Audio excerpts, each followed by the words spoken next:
Dad, ikaw. Salamat at sorry. Salamat po, Mami, kasi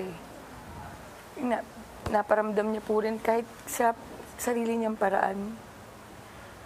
Naparamdam niya po sa amin lahat, bawat isa, at sa mga anak po namin, kung gaano niya po kami kamahal.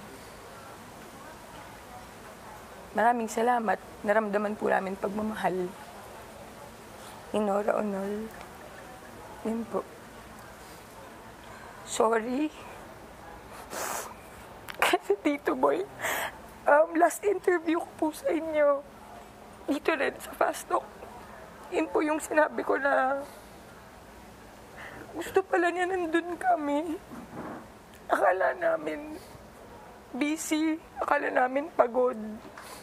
Huwag na lang lapitan, kaya na lang magpahinga. Baka tayo yung pahinga niya rin, te. Di ba? Baka gusto niya rin kami makita lagi nga. So sorry kasi. Sorry, wala po kami dun.